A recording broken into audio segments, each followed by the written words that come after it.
Well, first of all, congratulations on this new film. It's just hilarious. I mean, it goes back to those great slapstick comedies. Well, thank you. Yeah, no, we were. I didn't really think about. Yeah, it is a different kind of slapstick. There's definitely, for sure, slapstick moments. Reading the script, you don't really get that vibe, but I'm glad the director brought that element to it, and we had a ton of fun. I mean, a lot of that stuff doesn't read on the script, and then Mm. when you get there on the day and you start shooting, you're like, oh yeah, this is the kind of film it is.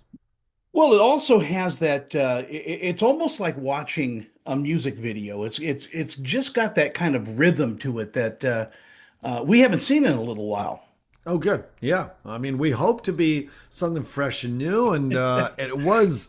It does feel like a music video. There's so many needle drops, so many music cues in this film that it's like this small little quirky indie film with rock and roll. That's truly like it rocks hard. It's got mullets, mustaches, and lots of long horns. Well, and you need all those in this film. Yeah. I'll tell you.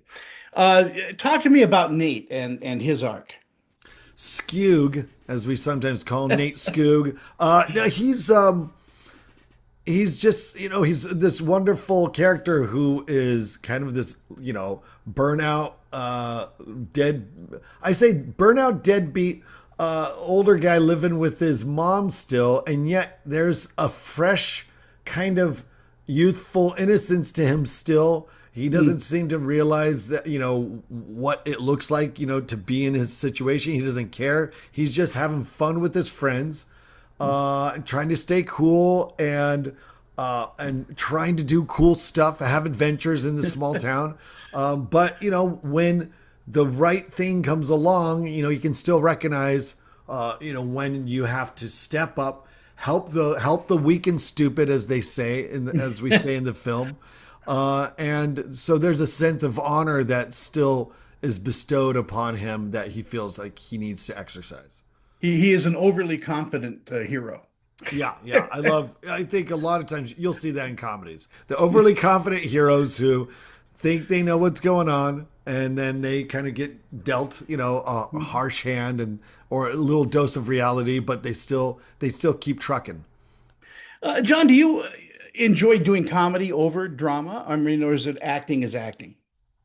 I acting is acting for me. I find, at least for me, is like when I do drama, I feel like I'm still doing a comedy, but only because I try to play everything real. I mean, even in my comedy and my dramatic roles, I try to play everything real. And to me, so much of life is funny. Even in the dramatic moments, there's something kind of weird and funny. But I'm not trying to say everything I do is going to be funny. I see it all as kind of one and the same.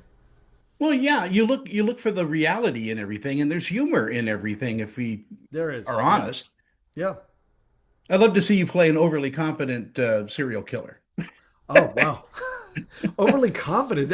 I feel like that would be a. I mean, a serial killer is already pretty bad, but that'd be a Sure. pretty dangerous serial killer, like an overly confident one. I As, feel like a he would get caught pretty quick. Yeah, well, then it's only a 10-minute movie. Yeah, yeah. Um, what do you think audiences are going to take away from watching the film? I feel like you kind of put it like something we haven't seen in a little while. I mean, comedies are hard to come by nowadays, and I think this is definitely a comedy, but it falls within the realm of like, okay, this isn't just people getting up there and improving and goofing around. This is a very colorful cast of characters, a lot of fun to step into this world and get to know all the different characters. I think that's one of the strongest things about this film is a chance for audiences to kind of sit down, kind of zone out, but have a lot of fun with the visuals, the music, the jokes, the pratfalls, the slapstick. So there's a lot jam packed in there. And there's a lot of surprise people in this movie. Yeah. You've got great cameos, you've got great people to bounce off of too, and it's so, like I said, it's just a knee slapper, as we say here in Utah. Yeah, yeah, it's great. John, thank you so much for your time. And when are you going to sit in the director's chair and call the shots? It's about time. Not the first journalist who's asked me that, so it's time. I need to buckle. I need to put on my seatbelt. There you go. There you go. I think you'd make a great director after everything that you've done in your career. What Well, a thank you. an education you've had in the motion picture business. Yeah, for sure. John, thank you so much for your time. It's great to see you again, and let's not make it so long the All next right, time. man. You take care. Thank you.